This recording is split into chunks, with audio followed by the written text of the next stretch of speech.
Kjer je volja, je moč, je dokazal 70-letni kitajski plezalec Šija Bojo. Ta je prispel v Katmandu, potem ko je ta teden postavil nov rekord. Je namreč prvi človek z obema amputiranima nogama, ki mu je uspelo priti na Mount Everest po nepalski strani. To je bil njegov 5. in edini uspešen poskus doseči najvišji vrh na svetu. Šija je namreč poskušal doseči vrh leta 1975, a je takrat izgubil obe nogi.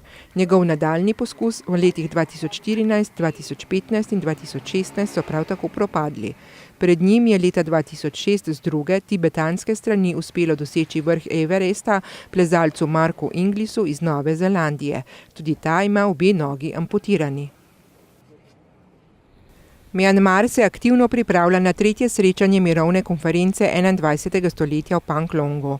Načrtovana je konec maja ali v začetku junija, kljub nedavnemu konfliktu med oboroženimi silami, policijo in oboroženimi skupinami v mestu muzeju v severnem Mjanmaru.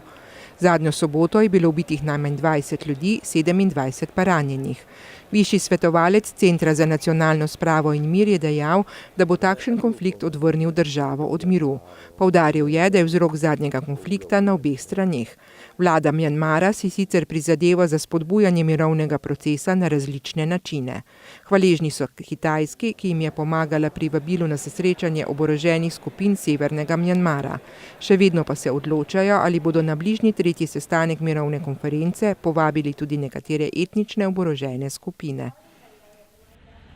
Po 5 letih, odkar so jo zaradi vojne zaprli, so ponovno odprli avtocesto, ki povezuje sirsko prestolnico Damask z osrednjo pokrajino Homs. Odsek avtoceste, ki se imenuje Severna vrata Damaska, je bil obnovljen po osamosvojitvi pokrajine Vzhodne Gute. Ko so uporniki nadzorovali Vzhodno Guto, so bili tudi ob avtocesti vse od leta 2012, kar je bilo izjemno nevarno za potnike. Ti so morali voziti po daljši poti skozi območje Al-Tal. Ker so bili tam izpostavljeni uporniškim ostrostrelcem, si je cesta prislužila ime Smrtna cesta. Vlada je zdaj obnovila 160-kilometrsko avtocesto in upajo, da bo po njej promet varen.